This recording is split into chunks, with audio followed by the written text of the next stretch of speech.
Hello everyone and welcome back to another Star Wars figure review. Today we're taking a look at the Black Series 6-inch Boba Fett figure from the Star Wars Droids animated TV series. Now I'm likely to ruffle a few feathers with some first gen fans when I say this, but I recently gave the Droids cartoon a go on Disney Plus, and needless to say I wasn't a massive fan.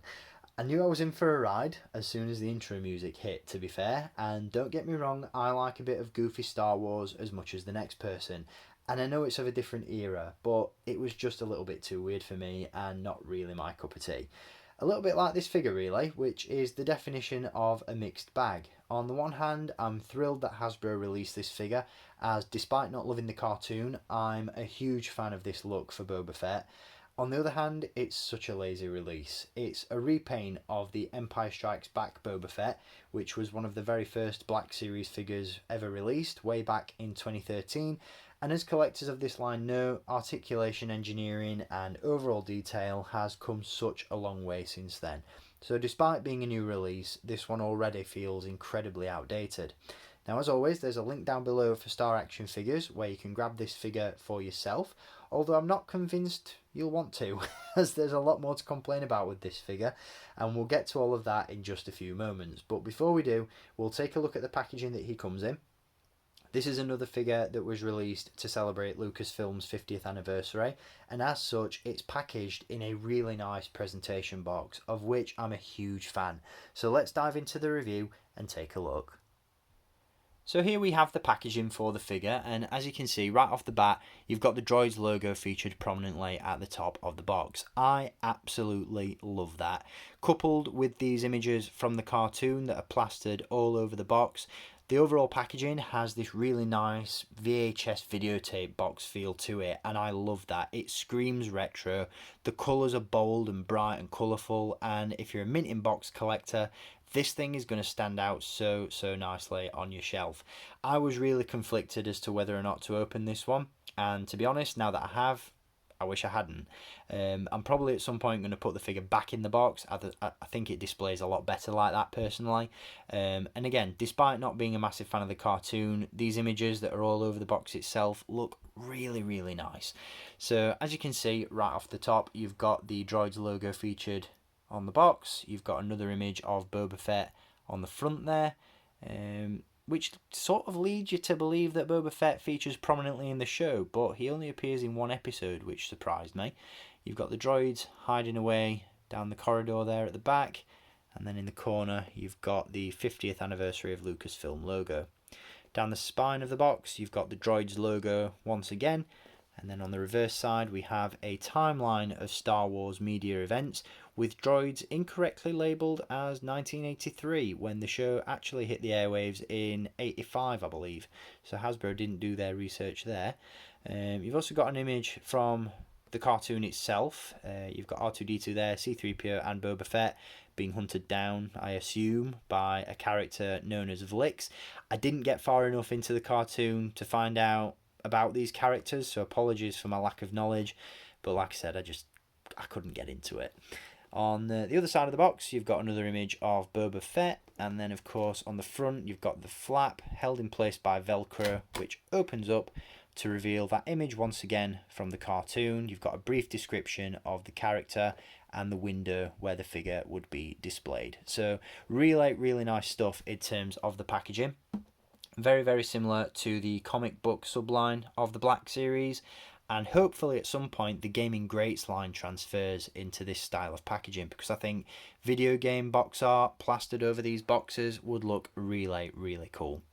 So with packaging aside, let's jump into the review and take a look at the figure itself.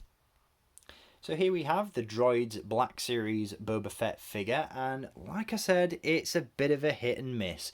Mostly a miss, and I'll touch base on why that is first and foremost. Now, as I mentioned, this figure does utilise the 2013 Empire Strikes Back Boba Fett sculpt, which by today's standards is a little bit dated.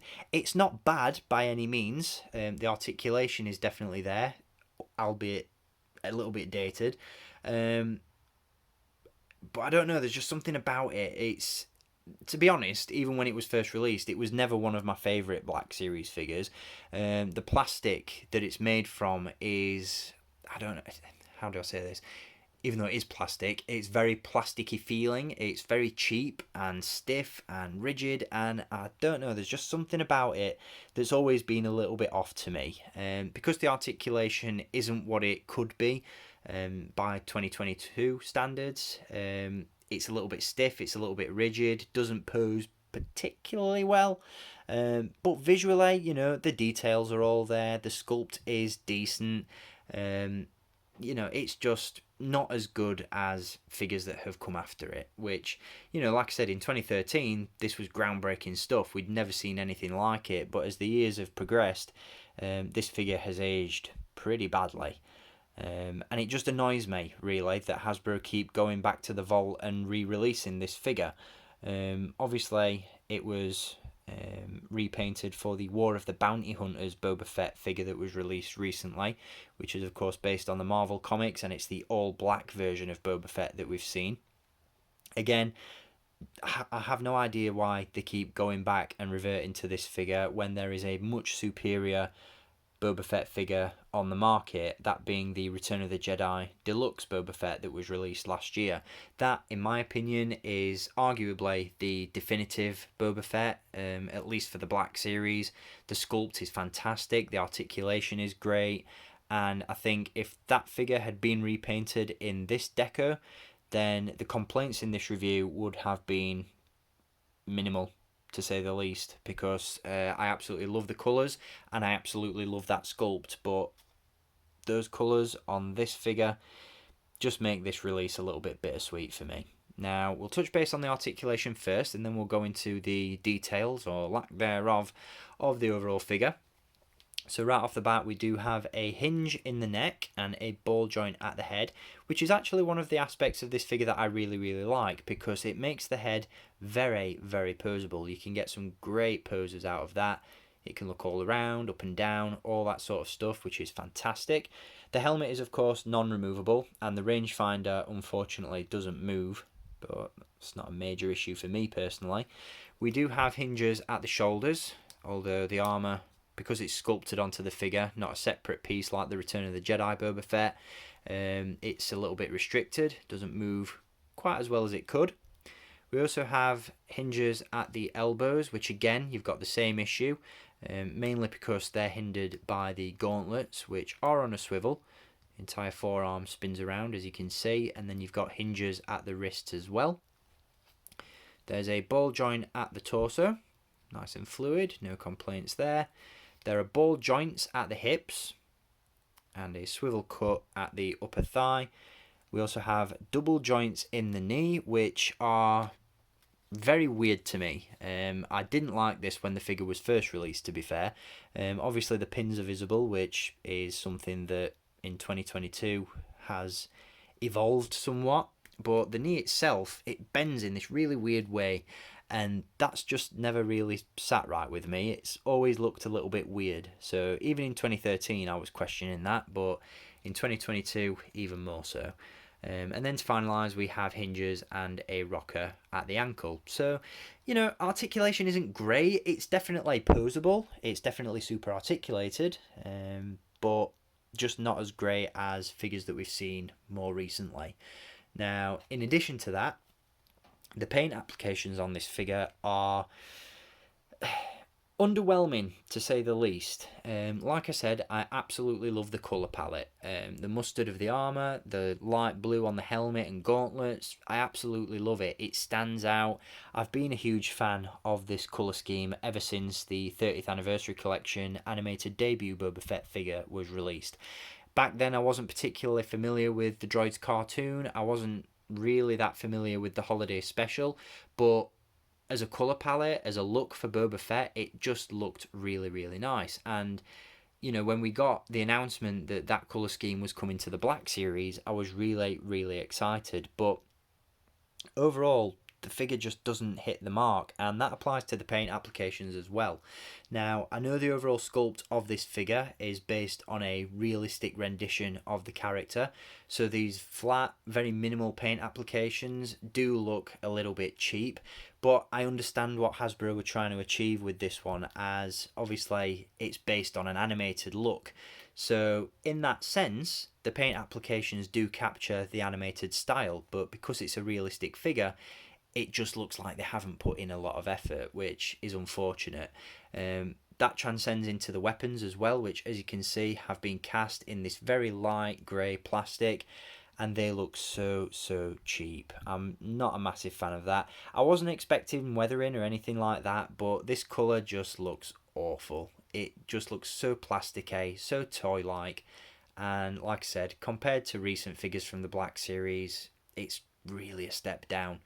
Another issue that I have with this one as well is that based on the images and episode that I've seen from the Droids cartoon, Boba Fett uses a blaster rifle very similar to the one he uses in Return of the Jedi, as opposed to this one, which is more modelled after his blaster from The Empire Strikes Back. So it is, like I said, a cut and paste figure from that original Empire Strikes Back release. Now, he does come with the blaster rifle, and he also features a pistol that can be stored away in the holster that's attached to his belt. The belt is also inaccurate, but you know, when I've done nothing but complained about this figure so far, is the belt really going to change my opinion? Probably not. Obviously, he comes with his trademark jetpack as well, which is removable, and he does also feature the soft goods cape, which feels very stiff and, I don't know, almost paper-like. You've got this painted strip at the bottom of the cape itself, and with a little bit of posing and what have you, I'm very scared that that's going to eventually crack and peel and look a bit worn and torn, and not in a good way. So yeah, just misses the mark on so many levels, does this figure, and it just could have been so much better. So Hasbro, if you're watching, you know, make use of that Return of the Jedi Boba Fett figure that you put out not so long ago. It's fantastic, and like I said, I wouldn't have complained nearly as much about this one if those paint applications that I love so much had been applied to that figure. So that just about wraps up this review on the Black Series Droids Boba Fett. Like I said, not a massive fan of this one. I could spend forever and a day ranting and raving about Hasbro's laziness when it comes to this figure, but I don't really want to send this video into the sort of half an hour mark, so I'm going to cut it here.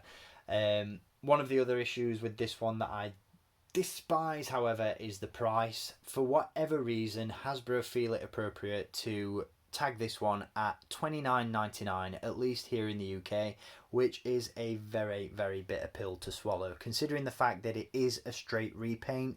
There's no new parts with this one, and I'd go as far as to say there are less paint applications on this figure than the original release. I don't understand why it warrants that price. I think that's one of the issues we really need to tackle when it comes to Hasbro figures. At the moment, the pricing is all over the place, and for figures such as this, they really should be at the same price, if not lower, as figures from the main line of the Black Series. You're essentially paying for the box with this one, and it's just disappointing on so many levels. But if you're a Boba Fett fan, it's probably going to be one that you want to add to your collection. I certainly did, because I'm an idiot. But, you know, it is what it is. If you're a fan of this look for Boba Fett, get it in your collection, because it's probably the only time that we're going to see it. And like I said, the packaging itself is really nice. So if you're a mint in box collector, it ticks the box. If you're a loose collector, you've seen this figure before, you know what to expect, and the paint applications don't really make up for that. But, you know, you're entitled to your own opinions. Some will love it, some will hate it. I'm on the fence. I can't love it, I can't hate it, but it just could have been better overall, and that's my final word on this matter. So I hope you've enjoyed this review. I hope you find it useful, and I'll be back with some more reviews as soon as I can. So until then, as always, thank you for watching, keep collecting, and may the force be with you.